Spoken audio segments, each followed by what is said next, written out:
ঈদের আনন্দ, ঈদের ব্যস্ততার পরেও ভিতরেও আপনারা যে এতগুলো মানুষ আল্লাহর কথা শুনতে বসছেন, আপনারা আসলে রীতিমতো আল্লাহর ওলি, ভালো মানুষ আপনারা। আল্লাহ তাআলা আপনাদেরকে ভরপুর কবুল করেন। এই মুহূর্তে মানুষ খুব বেশি ব্যস্ত, ঈদ উদযাপন করতেছে। রমজান যাই করছে না করছে, ঈদ খুব জমজমাট উদযাপন করতেছে। এর ভেতর দিয়েও আলহামদুলিল্লাহ আজকে পবিত্র ঈদ উল ফিতরের পরদিন দীর্ঘ এক মাসের মাহে রমজান আল্লাহ তাআলার ইবাদত আর বন্দিগি আল্লাহর দয়ায় আদায় করার পরে ঈদ পরবর্তী আজকের এই ইসলাহি মাহফিল, আমার প্রিয় ভাই, ছোট ভাই, আমার শায়েখ আল্লামা মুফতি মুশতাকুন নবী কাসেমি হযরত দামাত বারাকাতুহুমের আপন ছোট ভাই হযরত মাওলানা মুফতি মারুফ বিল্লাহ আপনাদের সামনে এতক্ষণ পর্যন্ত কথা বলেছে। তার বয়ানের অর্ধেক অংশ বলা যায় আমি নিজেও শুনেছি। আমি আসছি আরো আধা ঘন্টা আগেই আসছি। ইচ্ছা করেই এদিকে আসি না, একটু দূরে চেয়ারম্যান সাহেবের বিল্ডিং এ আসছিলাম। এমনি বসেছিলাম যে মারুফ আর একটু বলুক, এই কারণে দেরি করে আসছি, একটু ইচ্ছা করি। আমরাও শুনতেছিলাম, আপনারাও শুনেছেন। সে অনেক ভালো একজন আলেম, আল্লাহওয়ালা, দিল দরদি মানুষ, শায়েখের ছোট ভাই, কুমিল্লা ভিক্টোরিয়া বিশ্ববিদ্যালয় কলেজ মসজিদের ইমাম। অনেক যুবক আলহামদুলিল্লাহ এখন আমাদের এই মারুফ যিনি এখন বয়ান করলেন তার সংস্পর্শে ইউনিভার্সিটির কলেজের অনেক ছেলে, অনেক আলহামদুলিল্লাহ পরিবর্তন হচ্ছে। ইউনিভার্সিটি পড়ুয়া অনেক ছেলে আলহামদুলিল্লাহ তার সংস্পর্শে কোরআনুল করিম শুদ্ধ করতেছে, শিখতেছে, ওযু, নামাজ, হালাল হারাম, পাক না পাক, আখিরাতের ফিকির করতেছে। এই বছরও ওই ভিক্টোরিয়া বিশ্ববিদ্যালয় কলেজ মসজিদে সে এতেকাফ করছে। প্রায় 70 জনের মতো সাথী তার সাথে এতেকাফ করছে আলহামদুলিল্লাহ। আমাদের সাথে প্রায় 1300 সাথী এতেকাফ করছে, 1200-1300 হবে এক মসজিদে। আমার শায়েখ আল্লামা মুফতি মুশতাকুন নবী কাসেমি সাহেব, উনি যেখানে এতেকাফ করে সুদর্ণপুর, ওনার মাদ্রাসায় মসজিদে, 5 তলা মসজিদ, পুরা খানায় খানায়, একবার সিঁড়ির তলেও মানুষ ঘুমাইছে। তো এই জন্য বললাম, আপনারা যেটুকু শুনছেন আরো মনোযোগ দিয়ে শোনা দরকার ছিল, আরো আন্তরিকতা নিয়ে। প্রকৃত অর্থে পরিচিতি, খ্যাতি, মানুষের কাছে জনপ্রিয়তা, এটা খুব জরুরি কোনো বিষয় না। বিষয় হলো আল্লাহর কথা মনোযোগ দিয়ে শোনা, উপলব্ধি করা, অনুভব করা। সে ছোট হোক, অখ্যাত হোক, অপরিচিত হোক। ওয়ালাউ কানা আবদান হাবশিয়া, সে একজন হাবশি গোলাম, নিগ্রু গোলাম হোক, তার কথাও আল্লাহর কথা যদি হয়, আখিরাতের কথা যদি হয়, কোরআন সুন্নাহর কথা যদি হয়, মনোযোগ দিয়ে শোনা উচিত। আমাদের ভিতরে একটু মানসিকতা আছে, জনপ্রিয়তার একটা মোহ আছে, আমাদের আসক্তি, যে একটু পরিচিত হয়তো মনে করে যে ওনারটাই শুনবে না। আসলে প্রত্যেক মসজিদের ইমাম সাহেবের কথার মধ্যে, আপনাদেরকে যারা জুমার বয়ান করে তাদের কথার মধ্যে হেদায়েত আছে, আপনাদের আখিরাতের পাথেও পুঁজি আছে। আপনাদের জন্যই ওনারা বলে, আখেরাতের কথাই বলে। ওযু, নামাজ, হালাল হারাম, পাক নাফাক, করণীয় বর্জনীয়, এগুলোই বলে। এই জন্য বাস্তবিক অর্থে যার আখেরাত দরকার, পরকাল দরকার, তার উচিত নিজ নিজ মহল্লার ইমাম সাহেবের কথাও মনোযোগ দিয়ে শোনা।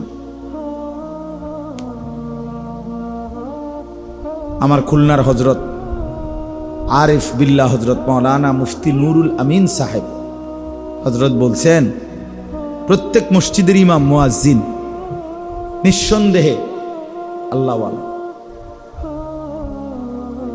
এবং হজরতের একটা দামি কথা আছে, প্রত্যেক এলাকার মানুষের হেদায়েতের জন্য, প্রত্যেক অঞ্চলের মানুষের আখিরাতের পথ প্রদর্শনের জন্য আল্লাহই ওই অঞ্চলের ইমাম আলেমদেরকে, ওই এলাকার আল্লাহই নির্ধারণ করেছেন, নির্বাচন করেছেন। একজনের পক্ষে সারা পৃথিবী শুধরানো সম্ভব? সম্ভব বলে? প্রতিদিন যদি 10,000 মানুষ মনে করেন আমার মুরিদ, এখন আমি 10,000 মানুষের দুনিয়ার যাবতীয় প্রশ্ন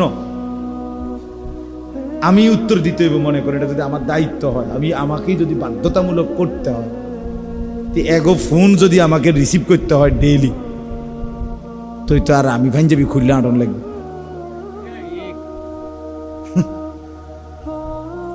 মনে করেন আজকে এই আসার পথে আমি এখন 2,500 নারায়ণগঞ্জ ওইখান থেকে বয়ান করে আসছি, মাগরিব বাদ ওইখানে বয়ান করছি। তো আসার পথে আমি একটা ফোন ধরছি, বরিশালের একটা ছেলে ফোন দিছে, তার কথাই আমার শুনতে হয়েছে 15-20 মিনিট। তার দুঃখ শুনতে শুনতে আমার জান শেষ। বহুত কিছু হেতের কত কথা, হুজুর আমার আল্লাহর দোয়ায় মোবাইলটা ছাইরেন না, আপনি কুদ্দুর শুনেন আমার। তাই ঠিক আছে কও, শুনলাম, কইছি কমাইয়া কও, সংক্ষেপ করে কই, সংক্ষেপেই 20 মিনিট শুনছি।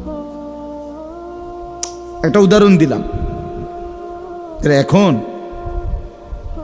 এইভাবে যদি সব মানুষের কথা একজনকেই সমাধা করতে হয়, সম্ভব এটা?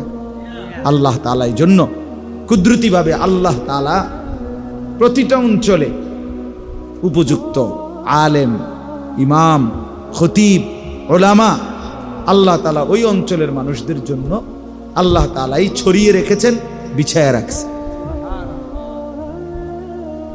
এই জন্য আপনাদের কাছে প্রথম কথা হল, এটা মনে রাখতে হবে, কারো ওয়াজ একটু পরিচিতি বেশি, কারো কম, এটি কোনো কথা না। এটা মূল কোনো বিষয়। মূল বিষয় হলো আমার আখেরাতের পুঁজি আমার গ্রহণ করলাম কিনা, আমার আখেরাত সুন্দর হবে কিনা, আমি কবরে আযাব থেকে মাফ পাবো কিনা, আমি জাহান্নাম থেকে বাঁচবো কিনা। যদি এটা মানসিকতা হয়, তাহলে আপনার ইমামের কথার দ্বারাই, আপনার মসজিদের খতিবের কথার দ্বারাই আপনার জিন্দেগির পরিবর্তন হবে। যেমন এই প্রমাণ বললাম, তো এটার প্রমাণ বললাম এই যে মাওলানা মুফতি মারুফ এতক্ষণ যে বয়ান করলেন, তার মসজিদের ইমাম সেখানে আলহামদুলিল্লাহ আমি নিজে গিয়েও দেখছি। এখন বয়স্ক এবং জেনারেল শিক্ষিতদের জন্য সে মসজিদের পাশে মাদ্রাসা করছে, শুধু বয়স্করা পড়ে। বুঝেন নাই কথা?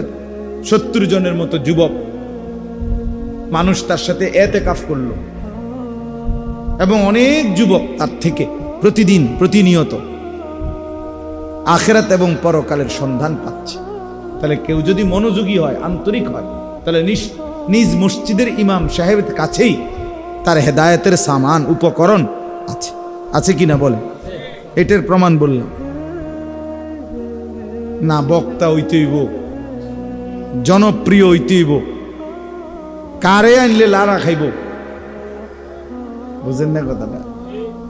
একেবারে মানসে মাছে গাছে একটা ফেস লাগিয়ে দেব, বুটে বাদামে বন, বিড়ি, সিগারেট, চা, বাতে মাছে একটা ফেস লাগিয়ে লাগছে। হ্যাঁ না, মাহফিল হয়েছে, তারা মানুষ হয়েছে, খালাস মানুষ হয়েছে তারার মাহফিল। তো এরপরে মানুষ হয়েছে তো বুঝছি, বন বিড়িও খুব বেচা হয়েছে, বুটমুড়িও বেচা হয়েছে খুব, কিন্তু পরিবর্তন কদ্দূর হয়েছে সেটা কম। কথা বোঝেন নাই? আমি কথা তো ছিল এই, কথা তো ছিলই, পরিবর্তন হলো কোথায়? নামাজি বাড়ছে কয়জন? আখিরাতের ফিকির বাড়ছে কয়জন? চোখে পানি এসেছে কয়জনের? আল্লাহর ভয় তৈরি হয়েছে কয়জন? এটা বলে। এই জন্য আমি অনুরোধ করলাম, যে কয়জন বুঝছেন, যিনি বুঝছেন, এটা মনে রাখবেন, প্রত্যেক অঞ্চলে আপনাদের এলাকার যারা ওলামায়ে কেরাম তাদেরকে কদর করবেন। বলেন ইনশাআল্লাহ। নিজের ইমাম, নিজের মসজিদের মুয়াজ্জিন, নিজের মসজিদের খতিব, নিজ এলাকায় যে সমস্ত আলেমরা আছে ওনাদেরকে কদর করবে। আমি অনেক অনেক ছেলে আলহামদুলিল্লাহ আমার মহব্বত করে আমারে যদি কেউ জিগায় যে হুজুর গুনাহ ছাড়বার কথা একবার মনে হয়, আবার গুনায় জড়াইয়া পড়ি, কি করবো? বা মাঝে মাঝে সিদ্ধান্ত নেই ভালো হয়ে চলবো, আবার 15 দিন পরে 20 দিন পরে আবার টেম্পার জায়গা, পারি না, কি করব? তা আমি সবসময় বলি চেষ্টা করবা কোনো আল্লাহওয়ালার কাছে আসা যাওয়া করতে। যদি না আসতে পারো ব্যস্ততার কারণে, পড়ালেখার কারণে, কর্মের কারণে, চাকরির কারণে, হতেই পারে ছুটি নাই আমার, তাহলে কমপক্ষে নিজ এলাকার তুমি যেখানে নামাজ পড়ো ওই ইমাম সাহেবের কাছে কতক্ষণ বসে পারে দেখবা। ইমাম সাহেবেরই কও যে হুজুর আমার একটা ভালো কথা কয়ে দেন, আমার জন্য একটু দোয়া করে দেন, আমি যেন ভালো হয়ে চলতে পারি, আমি যেন আমার চরিত্রটা ঠিক রাখতে পারি। হ্যাঁ, মাওলানা মারুফ এই মাত্র বলল, নবম শ্রেণীর ছাত্রের কথা বলছে কিনা বলেন? আমি যেই ছেলের কথা শুনছি এতক্ষণ 15-20 মিনিট মোবাইল বললাম যে কথা, এও এরকম কথাই কইছে, একই কথা। তার কথা শুনে অবাক হইলাম যে ঠিক এ আর এ একজন না, আরেকজন সে এই কথাগুলি বলছে। নষ্ট চরিত্রের কথা, জঘন্যতা কোথায় নামছে? উঠতি বয়সের ছেলে মেয়েদের চরিত্রহীনতা, নির্লজ্জতা, অসভ্যতা, এটা আপনারা যারা একটু বুঝের মানুষ, মুরব্বী আছেন, জাগো বয়স 40-এর উপরে, আপনারা স্বপ্নে না, স্বপ্নের রূপেও যদি কিছু তাই ওইখানে ভাবেন নাই। আমার সমাজের, আমার দেশের, আমাদের অঞ্চলের সর্বত্র উঠতি বয়সের ছেলে মেয়েদের হালাত কি? শুধু চুলের ফ্যাশন আর জামার ফ্যাশন না, না, অসভ্যতা আরো অনেক গভীর পৌঁছে গেছে, যেখান থেকে ফিরে আসা বড় কঠিন হয়ে দাঁড়ায়। হ্যাঁ, চেহারা সুরতের মধ্যে নগ্নতা, মনে হয় যেন ভাসতেছে, খেলতেছে। নারীর আসক্তি, যৌন চাহিদা, অসভ্যতা, নেশা, মদ, জুয়া, জিনা, ব্যভিচার, পাগল হয়ে গেছে, পাগল। আমি তাফসীরের মধ্যে পড়ছি, যে নেশা করে সে জিনাও করে, যে নেশা করে সে নারীর সাথে অপকর্মও করে। নাউযুবিল্লাহ। প্রত্যেক নেশাখোর অল্প সময়ের ব্যবধানে ব্যভিচারীও হয়। এই জন্য বললাম সবাই মিলে আন্তরিক হয়ে, আপনি যদি আরেকটু আন্তরিক না হন আপনারা, তো নিজেদের ঘর পরিবার কিচ্ছু থাকবে না। এই পাশ্চাত্যের হাওয়া, ওয়েস্টার্ন হাওয়া, এই মোবাইলের আমন্ত্রণ, ফেসবুকের আমন্ত্রণ, সারা পৃথিবীর নর্তকী আর গায়িকা আর নায়িকা, আর এই দুনিয়া লুবি, এই অসভ্য চরিত্রহীন, তাদের আহ্বানে মুসলমানের সন্তান বেসামাল, দিশেহারা, বেচারা একরকম অসহায়, কি করবে কোনোভাবেই নিজেকে নিয়ন্ত্রণ করতে পারতেছে না, এই হালাত। এই জন্য বললাম আপনাদের প্রত্যেকের উচিত নিজ নিজ মহল্লার কোনো আলেমের কাছে বেশি আসা যাওয়া করবে, দাওয়াত ও তাবলীগের সাথীদের সাথে বেশি উঠা বসা করবে, ওলামাদের সংস্পর্শে যারা, সোজা কথা আলেমে দ্বীনের সংস্পর্শ, দিনদার মুত্তাকি আলেম।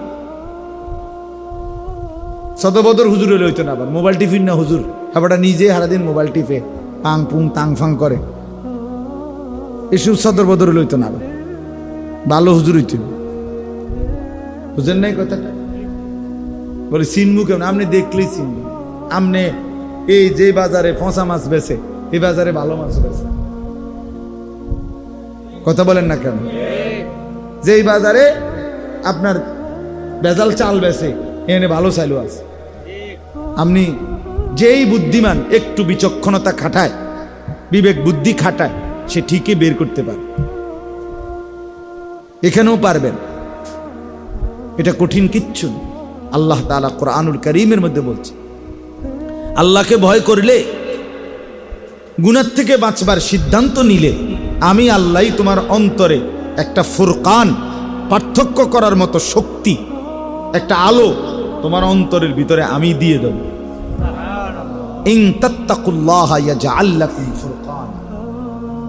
আল্লাহ তাআলা, তুমি যদি আল্লাহকে ভয় করো, গুনাহ ছেড়ে দাও, মজবুত সিদ্ধান্ত নাও যে আমি নাফরমানির রাস্তা ছেড়ে দেব, কিন্তু কিভাবে ছাড়বো, নেক কাজ করব, আমি কিভাবে করব, এমন একটা দরকার যদি তোমার হয়, আল্লাহ বলেন ইয়াজআল লাকুম ফুরকানা, আল্লাহই তোমাদের জন্য দিয়ে দিবেন ফুরকান, পার্থক্য করার মতো যোগ্যতা, শক্তি, এমন একটা ভেতরের স্পিরিট, এমন একটা শক্তি আল্লাহ দিবে।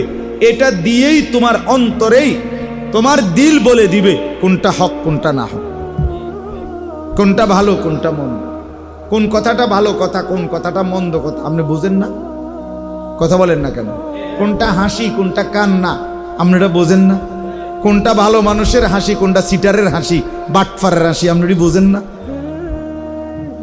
কথা বলেন। মানুষ তো বুঝে, যেই কোনো মানুষই বুঝে, এটা তো সহজ বিষয়। এই জন্য আমরা প্রত্যেকেই, আমি মারুফের কথা বলতে গিয়ে কথাগুলো বললাম, আমি খুব লম্বা করতে চাই না, রাত হয়েছে অনেক, আলহামদুলিল্লাহ তার বয়ানও আপনারা শুনছেন।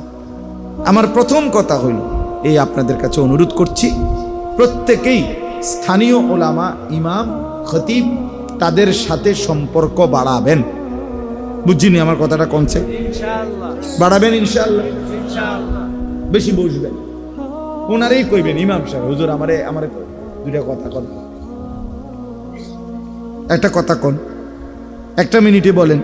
হাদিসের মধ্যে আছে, বহু সাহাবী এরকম নবীজির কাছে আসছে, আয়েশা বলছে ইয়া রাসূলুল্লাহ আমারে একটা কথা কইয়া দেন।